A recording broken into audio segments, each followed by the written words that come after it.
it's the end of day one here in Greenville, and as expected, we got it down.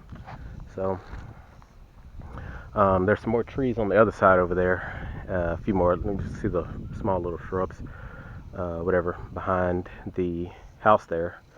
And then I've got a little burn pile right there, which is part of the big tree that had to go in there. So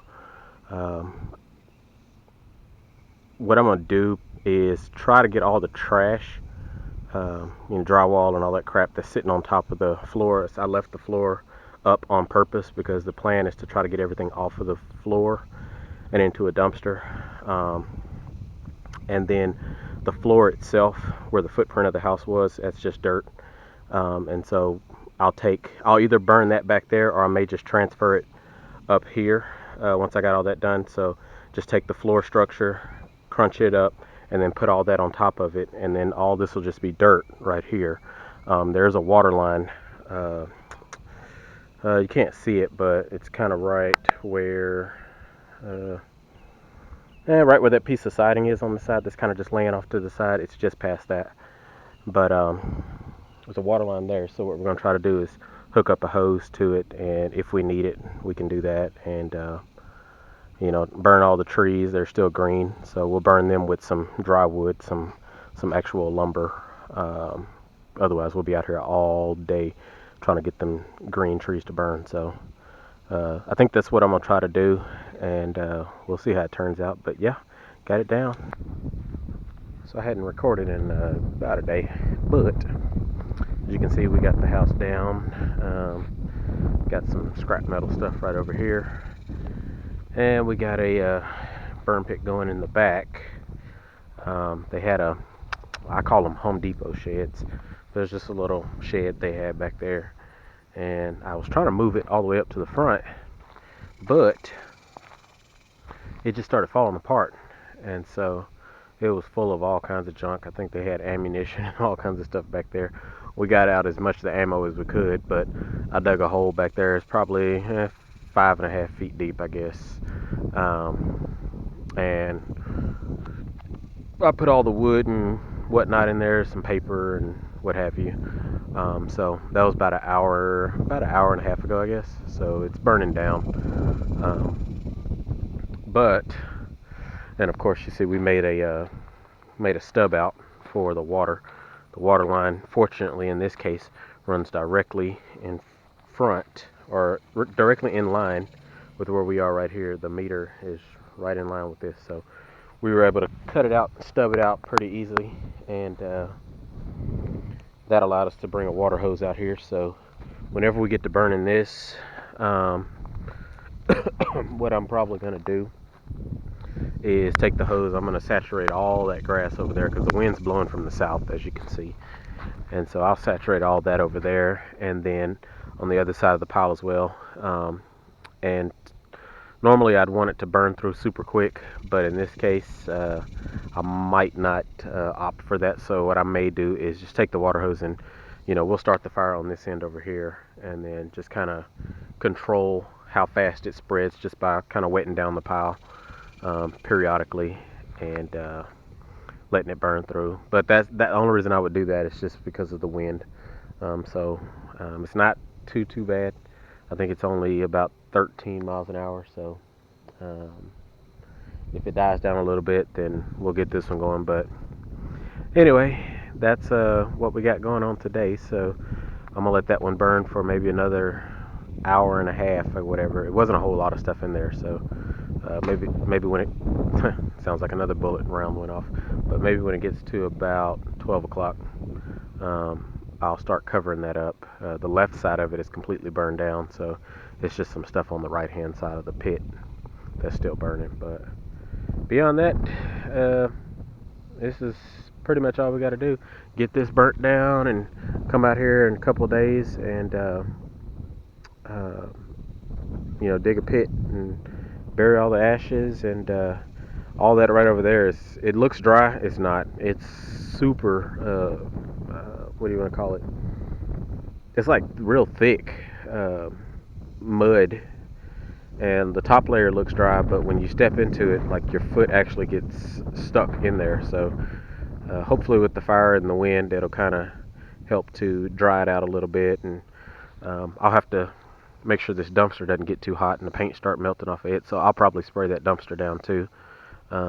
Just keep water on it, keep water on the paint and stuff like that, just to make sure it doesn't get too hot and start melting. But anyway, that's what we got today. So hopefully we can get all that taken care of, and then we'll get the scrap metal behind me moved out, and I'll get all this stuff worked in and looking nice and pretty, I guess, and then we'll be done with this one. So we'll see how it goes.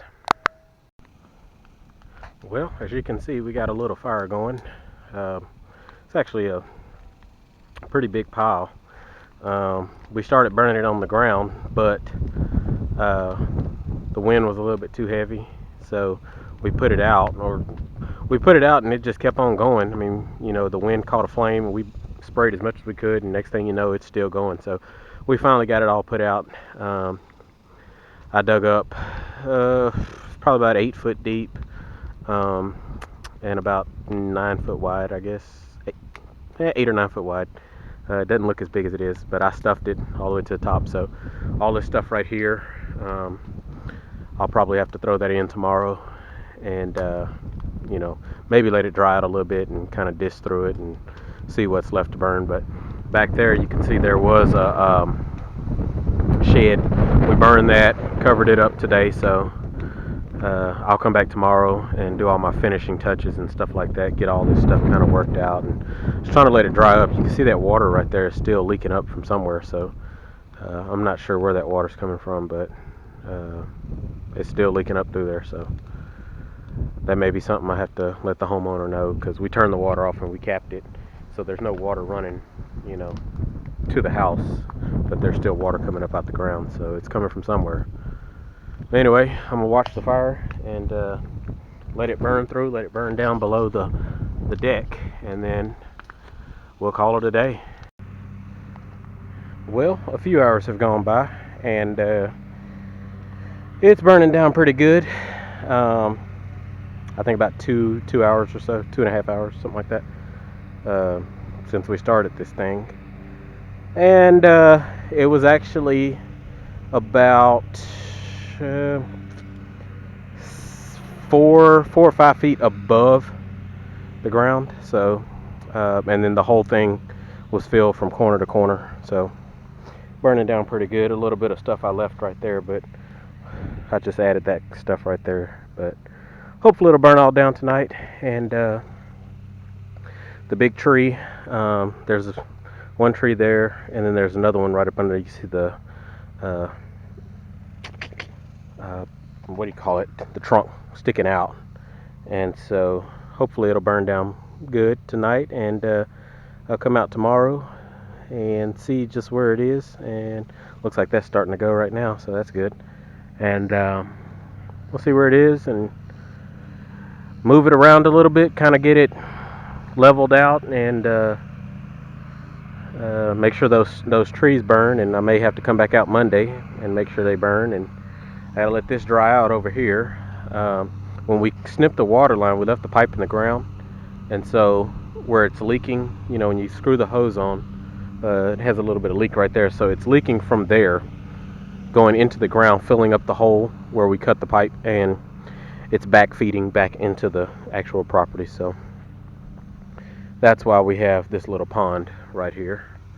But other than that, figured out what that is. So all that, I tried to disc it out, but like I said, it's so wet right now, I can't really do anything with it. So same thing for this right here, but I got as much of the wood out as I could. I may come back tomorrow. I got to get me some new gloves, come back tomorrow and get the rest of it out. And like I said, I'll do something with this. Once this goes down, I'll kind of move it around a little bit, and just make sure it's kind of flat on the bottom. You know, I don't want to have it where it's mound in the middle, and then I'll backfill it with the dirt, and it'll burn for weeks on end underground or whatever. And I'll take the rest of that dirt, whatever dirt we got left, and then just kind of fill in some of the low spots here and kind of move it around, kind of make it a little bit, a little bit nicer. So anyway, that's just about it for this one, other than the stuff I just mentioned. So we'll let this burn down. They'll be out here tonight. That's the owner there. They'll be out here tonight, and this house, the house that was here, and then the house over there, I think, or maybe the one on the other side, they're all related. So they're gonna burn that brush pile tonight. So we're using their water. We have our hoses, so I told them if they want to use the hoses, that's fine. It's their water. They can do what they want to. So anyway, we'll let that burn down, and we'll be back tomorrow. Check it out and get this thing wrapped up. Well, as you can see, we got everything just about wrapped up. Got the hole covered, both holes, and got them tracked in. There were 2 septic tanks. I had to abandon the other one, bust it open, but it just poured right into the big burn pit. So poured into the ashes. It had been abandoned for so long that the water didn't even stink. Like, it's just like brown water. So that was kind of good, but got everything kind of rough graded. Obviously not perfect, but when they build the new house, they're going to put, more dirt on top of this. So this entire area about right here is still kind of wet, because when we turned on the meter, we capped the line continues on straight like that, and then it runs straight from here to the meter right out there. But when we cut the line, we capped it, and so as we capped it, the water, once you turn the meter off, the water would still kind of percolate up out of this right here, and it was just pouring back down into the ground, filling up the hole, and then running back into the line that's still underground right here. So we could have ripped the line out, but they may need it, and because it's all directly in line, it just makes sense to keep it in there. So whenever they build a new house, they'll know exactly where it is. But we put a plug in it, and that'll be that. So anyway, next job is going to be in about a little bit over a week. This is Thursday now, so it'll be Friday. Not Friday, excuse me. Monday the 2nd is when we anticipate starting the other job. We'll have to hear from the client first, because his guys are going to be coming in right after us. So whatever their schedule looks like, we kind of have to work with them. So anyway, that's all for this one.